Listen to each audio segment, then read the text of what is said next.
Hey, welcome to the Elle Russ Show. My name is Elle Russ, and I am a #1 best-selling author and master coach. My intention is to inspire, educate, and motivate you with weekly content featuring amazing guests and solo episodes. Visit my website, elleruss.com, to learn more about me, my courses, free masterclasses, partner discounts, and much more. Enjoy the show. Eric Maisel, welcome to the show. How are you? I am great. Thanks so much for having me. I mean, listen, you're the author of 50 plus books, which is just phenomenal. Wow. And we're going to talk about your recent one called The Coach's Way, the art and practice of powerful coaching in any field. This is great. I'm a coach. A lot of our listeners are coaches. But let's talk a little bit about your life as a writer. 50 plus books. Where did you start with this? How did you even get into becoming an author? Well, from reading, I think that's where we start when we're 5 or 6 or 7 years old, off in a corner, reading a book that's mesmerized us and transported us somewhere. So I think it started because I loved books. In fact, I had rheumatic fever when I'm not sure when exactly, 7 years old or 8 years old, and my left leg was paralyzed for a couple of months. So I was in bed for a couple of months, and I wrote my first book when I was 7 or 8. And what writing a book meant to me was cutting articles out of National Geographic and putting them in the order I thought they belonged. It was like reordering the universe. So I think I've been doing that for a very long time, wanting to reorder the universe in my way. But it's something I enjoy. There are a lot of writers who don't actually enjoy the process, and for them, it's heavy lifting to write a book. For me, it's something I like to do. And I just want to mention to everyone else, even though, of course, your bio will be in the show notes, is that you blog for Psychology Today. You have a huge readership there. Among your other books, Coaching the Artist Within, Fearless Creating, all about creating, coaching, understanding oneself. Let's talk about your coaching. How did you then become a coach? You're an author and you're writing about these things. Sure. So when did you start to implement it? Well, the long story journey is I started out as a math and science boy. I thought I'd be in physics or astronomy or one of those things. Then that stopped interesting me at about the same time I started college. So I dropped out of college, or was thrown out of college for not coming to classes. And then I enlisted in the Army. And after the Army, I had no idea what I was doing. So I got a degree in philosophy, which is one of those things you do when you have no idea what you're doing. Okay, wait, I have a degree in philosophy, so just and I'm sure it served you well, as it served me well. You know, it's funny. Can we just stop there and highlight that? I do want to say that. So I was made fun of, as I'm sure you were, but I was made fun of, The Simpsons, a lot. They always make jokes about philosophy majors, how do you get a philosophy major off your porch, pay him the money for the pizza, this kind of thing. And everyone thought it was so useless. I remember even someone said, what are you going to do? Like, it's like majoring in basket weaving, right? But I will say, and maybe you feel this way too, philosophy has been, without a doubt, the most important discipline I studied. It has helped me in business and everywhere else for the ability, all of the things that come with philosophy, critical thinking, etc. But really being able to pan that camera out and then look at all the angles and find the solution. And so I found it to be one of the most valuable undergraduate degrees, even though everyone made fun of it. So I'd love to hear your opinion before you continue. Yeah, there are different parts to the philosophy puzzle. I found language analysis, the sort of the 19th century and 20th century of looking at how language works, very valuable. The Orwells of the world and other British philosophers who are explaining to us how we could be manipulated by language. That clearly is important to us today and has always been important. But for me, the post-World War II existential movement is what philosophy was mostly about to me. That's what moved me. The idea of personal responsibility and what the French postmodernists and existentialists were writing about. I did a whole sequence in medieval philosophy. I could have skipped that year. I didn't really need how many angels could dance on the head of a pin kind of philosophy. That didn't move me particularly. But there are parts of philosophy. Well, to say it differently, I think all the folks who are dabbling in Kabbalah or Buddhism or positive psychology or here or there are actually looking for a philosophy of life. And that's where philosophy comes in. It's the underpinning of a philosophy of life. And so continuing on, where did you venture into coaching? Well, it came from psychology, your Well, psychology background. after the philosophy degree, I started writing my first novel when I was 24. I probably had always meant to write fiction, but didn't know it. So I started book writing when I was 24. But at some point, I had a wife and little kids, and that was not the honorable thing to do since it wasn't making money. So I retooled as a California family marriage and family therapist, and that's when I worked as a therapist. But I quickly didn't believe in the therapy model. That's its own subject. I'm in camps called critical psychology or critical psychiatry or sometimes anti-psychiatry. We don't believe in the current mental disorder paradigm. But anyway, as a working therapist, I stopped believing that I was diagnosing and treating mental disorders. I thought I was just dealing with folks having problems. And so I segued way back when to something I called creativity consulting, because coaching wasn't a thing yet way back when. This is, I don't know, 30, 35 years ago. And then when coaching became a word that people began to resonate with or understand or recognize, I switched over to creativity coaching. So I've been doing this creativity coaching for many decades now, training creativity coaches, working with individual creative performing artists. That's what I do day in and day out still today.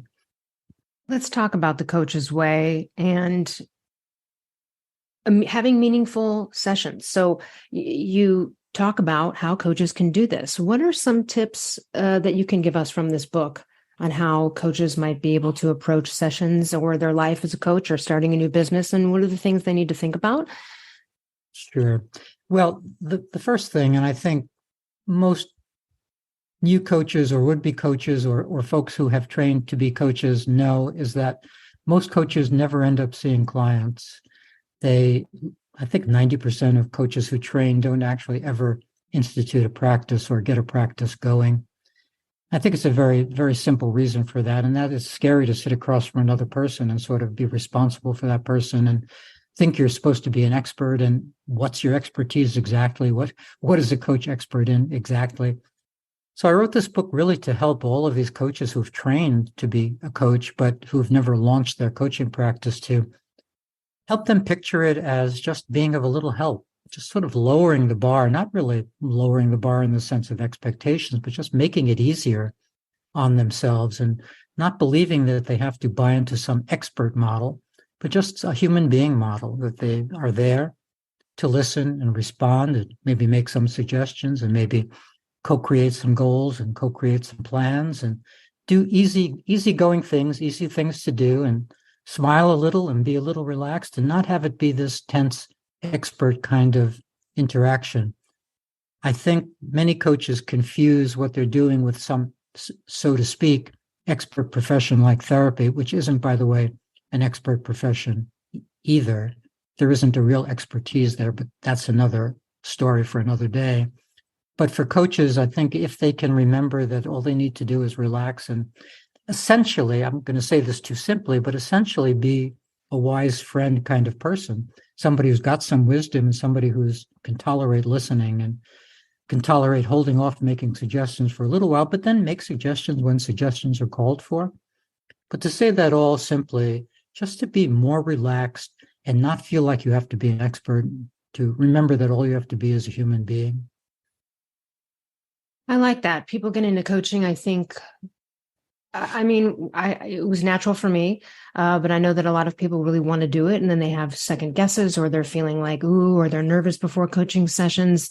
This book would be perfect to get you in the right mindset before you even enter into this. But let's talk about this book and the way in which you talk about a few things, understanding yourself. You can understand people better. How would one go about saying, how do I understand myself better? I mean, it seems like a base question, but... Well, I have a very simple kind of metaphor or visualization for that idea, and that's just taking a step to the side and looking at what's going on. We're rushing; everybody's rushing through. We're bombarded by stuff. Everyone knows what I'm about to say. We're bombarded with stuff. We're doing too many things. We're over busy. We get overtired, and all of that. But nevertheless, we have to find the way to take a step to the side and see what's actually going on and deal with. Freud had many good ideas, many goofy ideas. One of his good ideas was the idea that we are defensive creatures. I believe that's the truth, that we're defend ourselves against knowing what's going on. We put up blinkers, or we just sort of close our eyes, or we use all of those defenses that he named, like intellectualization or rationalization, all those ideas, which are good ideas. So we have to deal with the fact that we are defensive creatures trying to not let ourselves know what's going on. The antidote to that is a demand, the intention to know what's going on. One simple way is to journal, for instance, but to journal in a focused way where you ask yourself something that's important to you, like, why can't I get my coaching practice started? And then actually sit there and meditate on that and ruminate on that and write down some thoughts and eventually pluck an intention from those thoughts, like, oh, I see, this is the reason. I guess I'm a little scared. Therefore, my intention is to learn an anxiety management strategy for myself, so I'm a little less nervous. And then after that, if you're following this little regimen that I'm suggesting, you would try to align your thoughts with that intention. You start to try to think thoughts that serve that intention, and you start to take actions that align with that intention. It's all really, I think, pretty easy to say, but like any habit or change, or sometimes I call it a personality upgrade, these things that we need to do need to be done. And most people, avoid doing them, but they're easy to say, easy to explain, just a little hard to do. In talking about handling defensiveness, I'd love to get into some ways or some tips on this. One of the things, and again, maybe this is the philosophy thing coming in, but when I feel that a suggestion or a thought or questions perhaps could yield a defensive response, I just take the time to preface them before I ask or suggest. And I might even say something like, hey, look, this might sound a little rough, but hear me out. Or exactly. I will also, with the defensiveness, I'll preface it and give lots of different angles to like, hey, this could be this, could be this, could be this. Anything resonate with you here? And again, this is just like giving options, giving scenarios. And I think prefacing goes a long way, because then they're receiving it a little bit better. They know you care. They know that you're understanding it might be sensitive. What are some other tips or things like that you could help coaches out there who feel like they're handling defensiveness? Yeah. Circles back to what we were chatting about before, about philosophy, and especially philosophy of language and how language works. It's important how we say the things we say. It's not just the content of it, but it's how we say it. So a lot of the ways that I would present things to clients is, I wonder if it might be possible this week to, I wonder if you've ever thought about just that little, I wonder if changes what could sound like a criticism. And people are not only defensive, but they're also thin-skinned, and they easily feel criticized or react as if criticized, when all you're doing is pointing out a truth which you're not meaning to be a criticism, but you're just pointing something out. So I think the more careful we are, and I think this is an experiential thing, that you don't necessarily know how to say these things in your first year of sessions, perhaps, but over time you begin to see that, wow, if I couch my language this way, my client doesn't react negatively at all. But if I say it, let's say directly or bluntly, then my client recoils. So a lot of it has to do with the literal and actual language we use, and to be circumspect, so to speak, to be careful, to be careful in the language we use, just as we're careful in the language we use in other places in life. This is one of those places to be careful. Yeah, I think tone is important. I'm a very direct communicator. And so I have realized throughout my life that I need a preface if I'm not dealing with another direct communicator, because direct communication, even though you might be speaking something in a way that's a factual tone, can be absolutely interpreted as judgment or something else, even though it's not intended. I have realized this based on false reactions to me over the years. That's right. That's why I feel like I have to extra preface, and I know this about myself, and sometimes I still blow it, and then I have to backtrack. But for the most part, it's hard to undo those things. Often we do end up with ruptures of relationships, because it's hard to undo something that got received as criticism. So better to be careful than to have to try to undo things. Right. But anybody who works with me, I invite clients to do a lot of checking in via email between sessions. My sessions are monthly, so there's a long gap between when I talk with clients. And so I find it good if they will check in with me via email.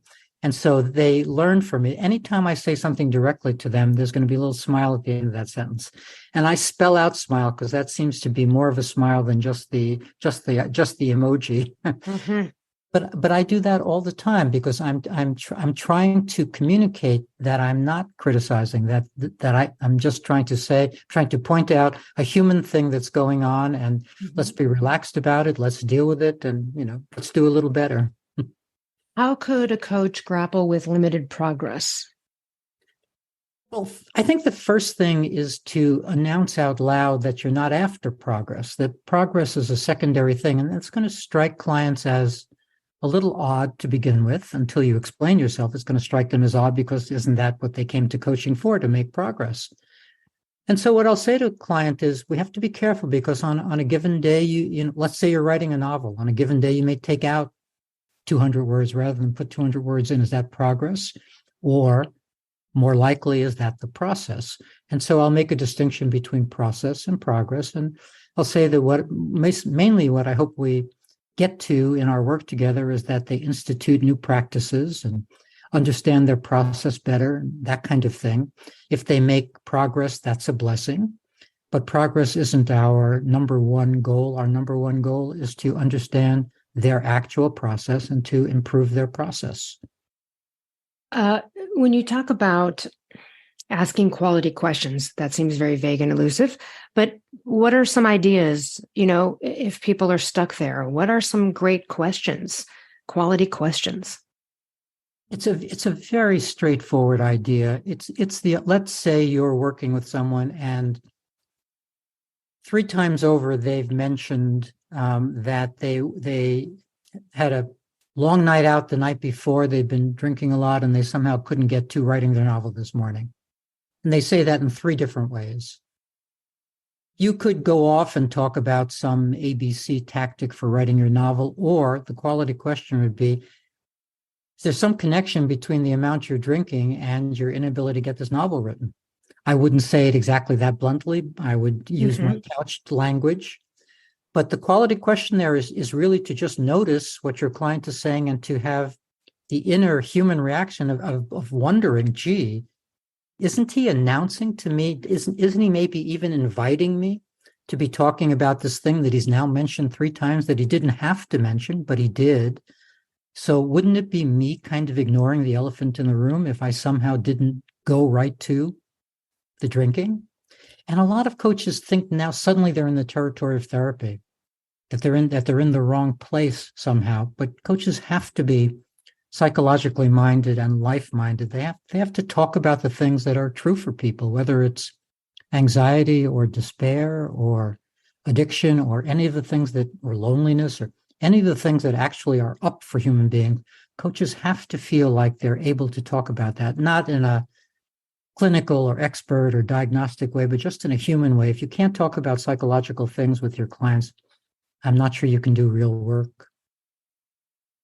Coaching is really amazing and interesting. I've had a couple of experiences over the years where someone comes to me because they want to achieve certain goals. They have a career idea and they are like all in. We go through the process. They start to make headway. And this is why coaching is so valuable. They realize, I kind of don't want to do this thing that I've now been doing, and we switch course. They would have never been able to figure that out had they never just gone out and tried to seek a coach out to get help with that thing, to move them in the direction of realizing. Otherwise, they'd be sitting there the rest of their life wanting to do that thing that when they tried it, they realized they didn't like, which is such an eye-opening experience. And she was led in another direction that was really something right for her. But all these years she thought, I want to be this. And that's happened a few times. And that's why I think coaching is so wonderful. And if you're listening and you haven't gone to coach for whatever ails you or things you want to achieve in life, do it, because just the path itself will yield all sorts of new things. And you might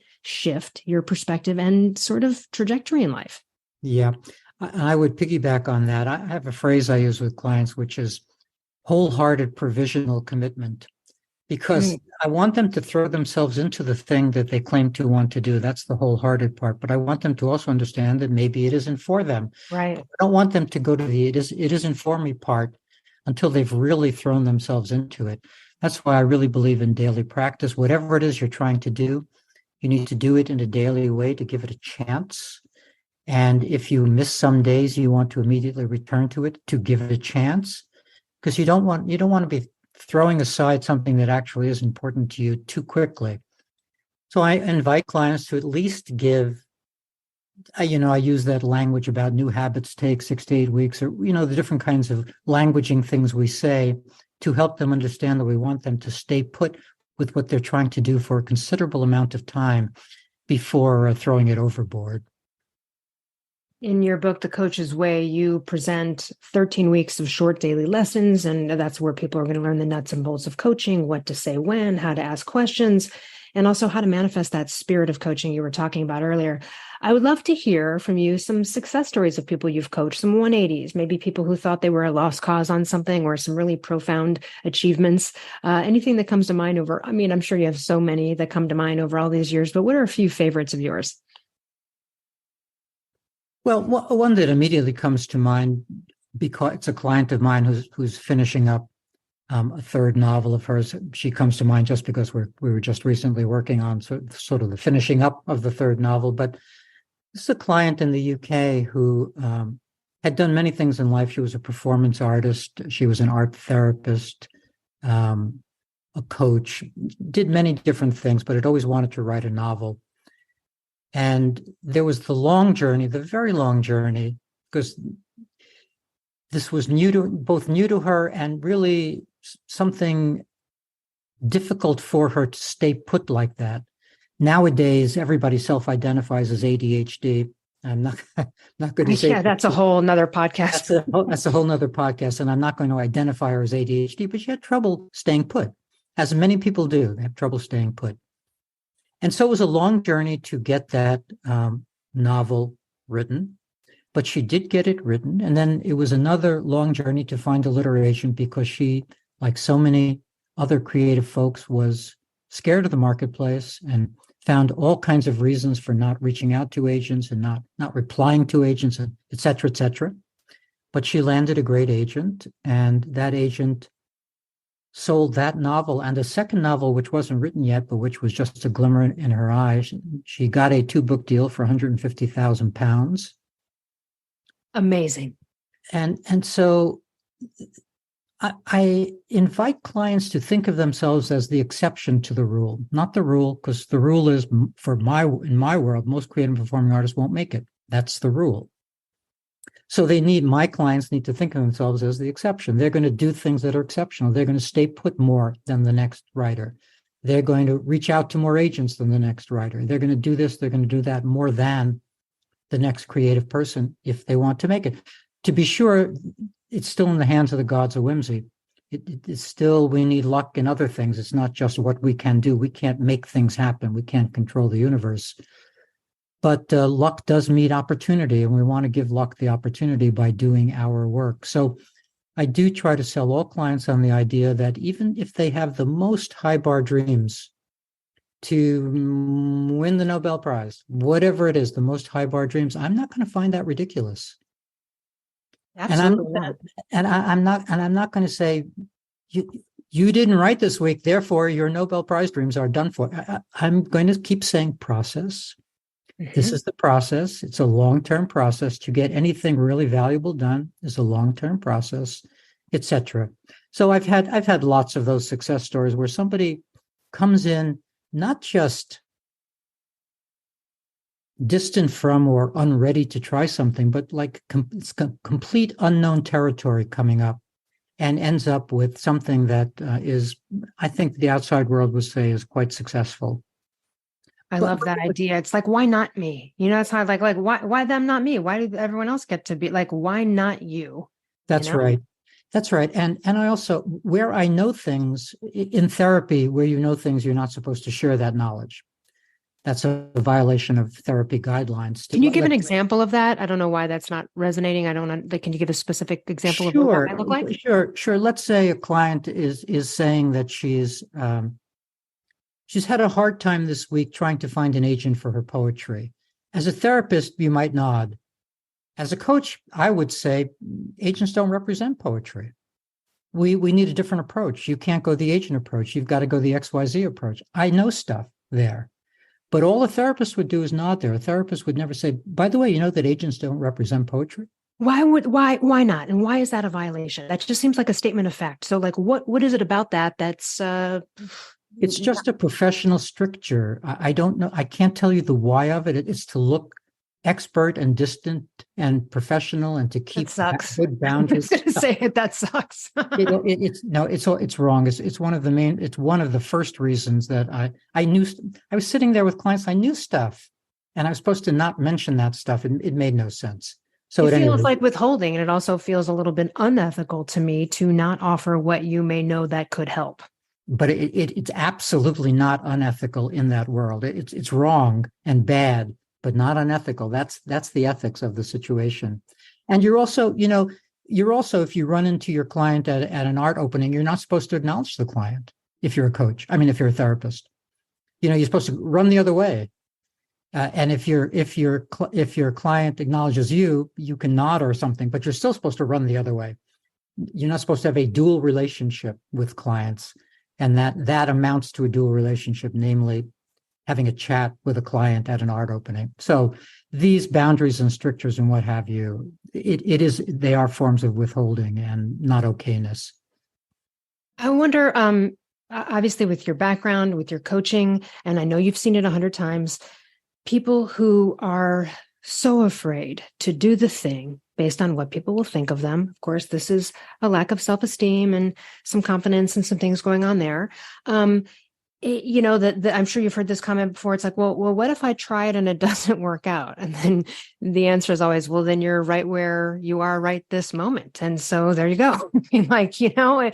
So what sort of wisdom or ways that people out there who are maybe lacking a little self-esteem and confidence or feel so weird about putting something out there to the world, whether it's a creative piece of work like a novel, oh God, what will people think? All that kind of stuff. I always suggest keep your $1 million dreams right to yourself. Don't be telling family members who are negative Nancy naysayers and they're going to be like, when I was writing my first book, I had a family member where I was like, oh, I'm going to go pitch a book to so-and-so. And they go, well, you've never written a book before. It's the first that was the first fucking thing out of their mouth, Eric. Mm-hmm. And I remember now, if you don't have a thick skin and self-esteem and confidence like I do, that might really hit in a bad way that could affect how you approach it.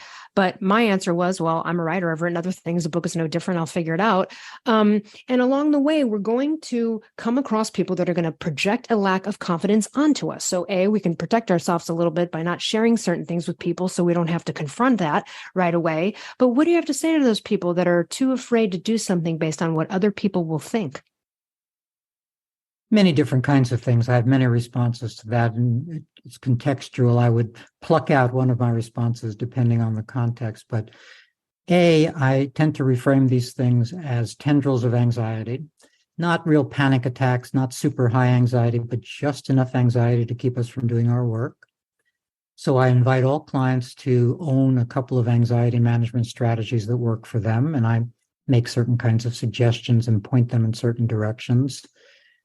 The simplest anxiety management techniques, of course, are learning some deep breathing techniques or strategies, or some cognitive strategies, or this, that, and the other thing, disidentification, relaxation, et cetera, many things to share with clients. So one avenue is to put this all in the bucket of anxiety and invite clients to get less anxious. That's A. Then there's the cognitive component. I spend a lot of time with all clients inviting them to think thoughts that serve them. And I always say that in that careful way, because lots of true thoughts don't serve us.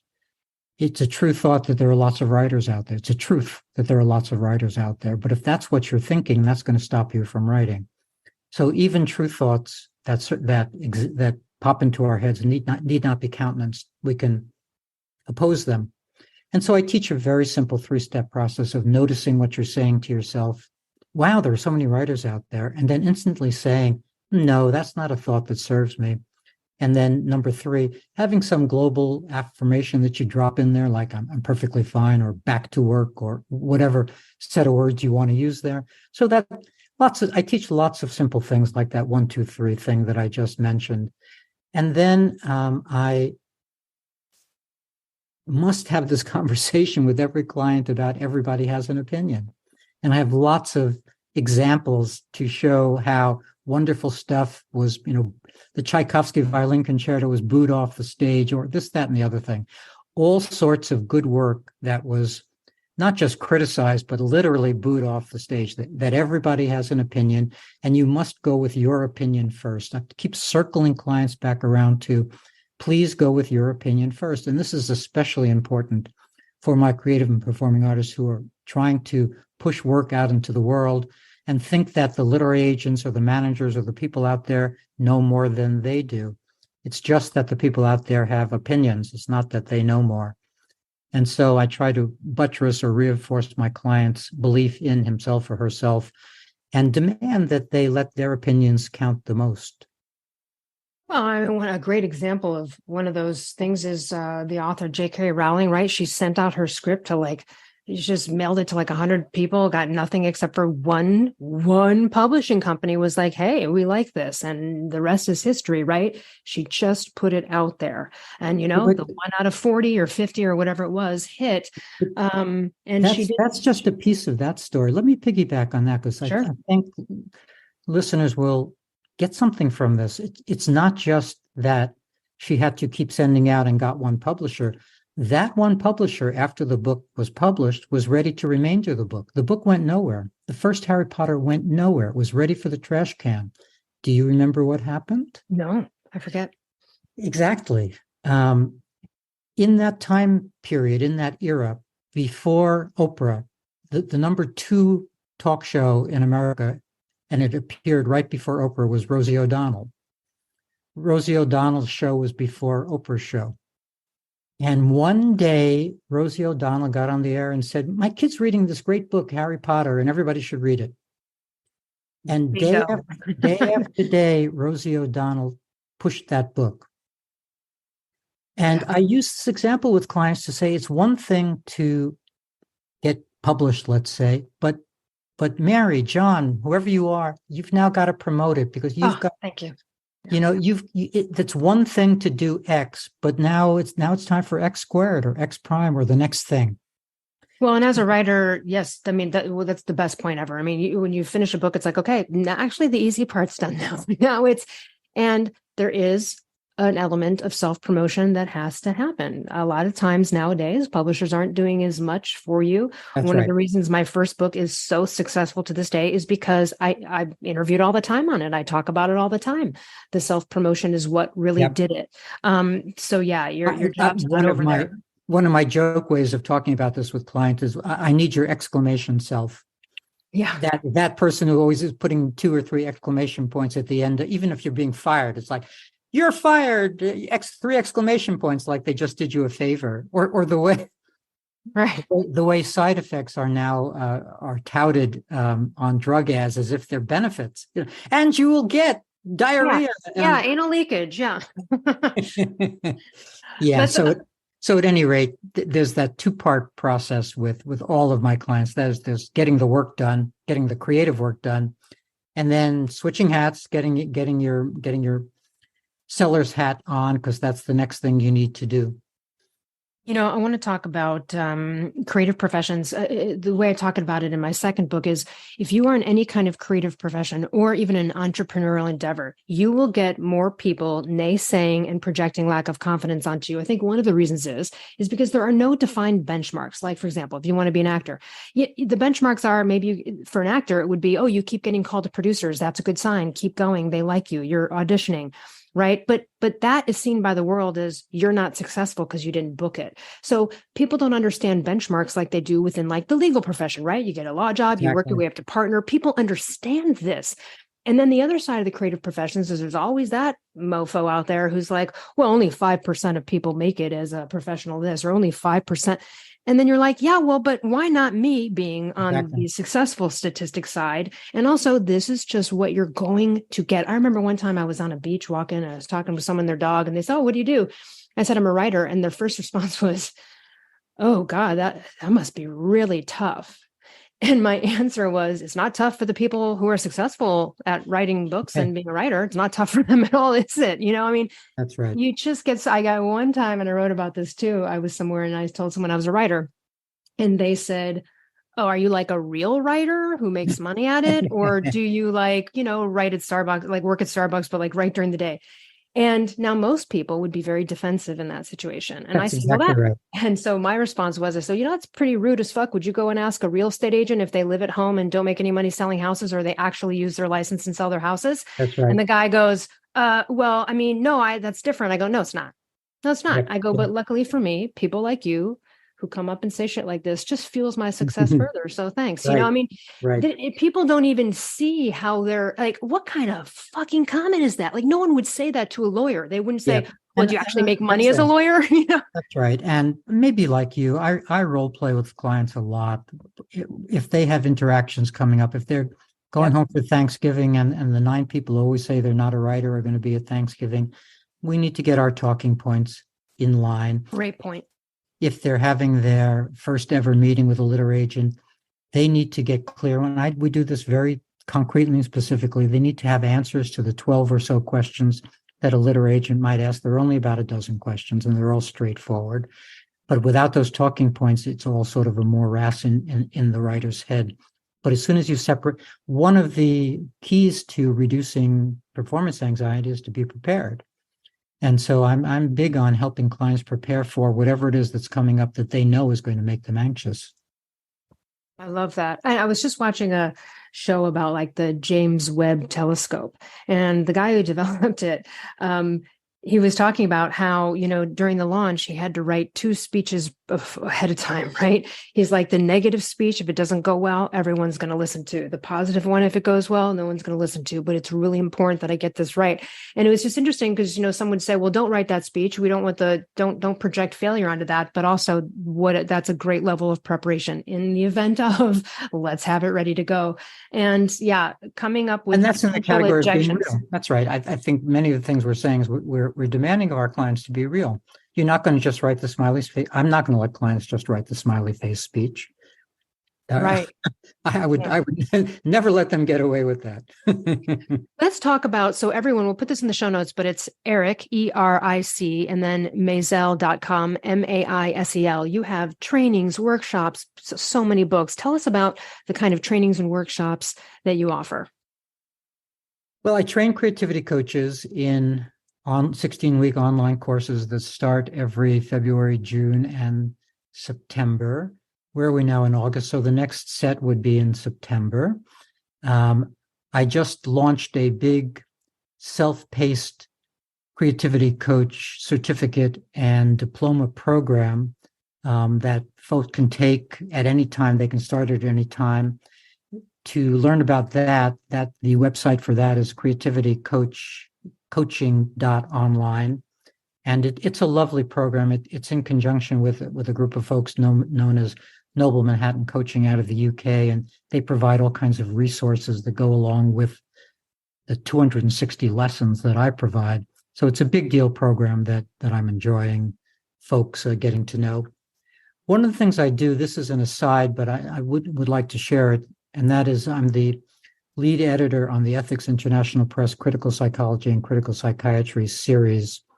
And we have books out with titles like Critiquing the Psychiatric Model and Deconstructing ADHD. And so we are trying to produce a series of books that counter the current diagnose and treat mental disorder paradigm, about which we have many doubts and in which we don't believe at all, especially when it comes to kids, and especially when it comes to all of the kids being, so to speak, diagnosed, which just means labeled with an ADHD label, and being provided with all of these powerful chemicals that are gateway chemicals to addiction.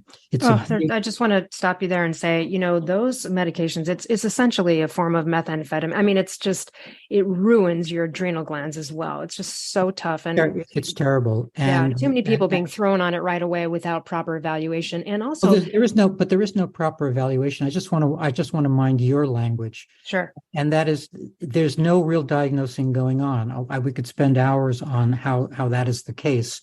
But the main headline is the Diagnostic Bible that all diagnosticians, all mental health professionals use is the DSM, the Diagnostic and Statistical Manual of the American Psychiatric Association. That's the Bible. That's what you turn to. And it's completely silent on causation, and it's completely silent on treatment. And it's hard to wrap one's head around that statement that I just made, that a manual would be silent on what's causing the thing and silent about what to do about the thing. It's completely silent on that. All it does is provide what they call symptom pictures, which are labels. It's just a shopping guide for mental health professionals. So people, parents especially, please be really wary. If somebody's pressuring you and saying that your child has X, ADHD or ODD, oppositional defiant disorder. Now, if you say no 3 times in a row, you have a mental disorder. It's really difficult on parents nowadays who are pressured by the media and by schools and by their own inner sort of compass, pressured to go along with the idea that their child has a mental disorder when their child doesn't. Yeah, and I mean, I have to, is what I do for work. Food and nutrition affects this so much. I mean, if you just changed your child's diet, that could do everything to turn it around. So it's such a big factor. And before you go right to meds, look at all of the other alternatives and do some more research. Eric, lovely talking with you. Everybody, get The Coach's Way, the art and practice of powerful coaching in any field. Visit ericmaisel.com. Anything you'd like to leave with our audience before we go? No, just that if you are a creative person and want to get your work done, I really do suggest a daily practice and maybe a daily morning practice so you get to something meaningful first thing each day. That'd be my headline for creatives, is do your work every day. I love it. Thank you so much for sharing your wisdom. And to everyone else, we'll see you next week. Hey, listeners, over the years, a ton of companies have approached me to collaborate, but I will only promote companies whose products I believe in and that I actually use and consume on a regular basis. So let me tell you about some of my favorite companies that I can offer you discounts for. Rep Provisions, an amazing company doing incredible things for our planet, topsoil, and animals with regenerative agriculture. And it's my #1 source for quality pasture-raised meat and chicken. Visit repprovisions.com and use code L15 for 15% off. I'm also obsessed with a company called Carnivore Crisps. They make a lean, all-natural, and delicious alternative to conventional snacking, made with just real meat and real salt. Totally addictive, and my favorite ones are the beef brisket and the ribeye. Visit carnivorecrisps.com and use code PALEO10 for 10% off. I also love and regularly use Paleo Valley products. They make amazing supplements and delicious paleo products. I use the superfood greens powder, grass-fed beef sticks, the organ complex, and their bone broth bars. I love the lemon and apple. I also use their essential C complex and more. Visit paleovalley.com/promos/Elle Russ for 15% off. I also love Primal Kitchen. They make delicious paleo-approved, gluten-free, grain-free, soy-free, and no refined sugar products. And I use them daily, from their collagen powders and sauces and marinades to their avocado and olive oil. So good, so healthy. Visit primalkitchen.com and use code L10 for 10% off. I also love paleo powder and use it almost on everything I cook. They make incredible seasoning blends, and they also have these incredible grain-free coatings that feel just like crispy breadings that you would have had prior to knowing that there's another way. So visit paleopowder.com and use code L15 for 15% off.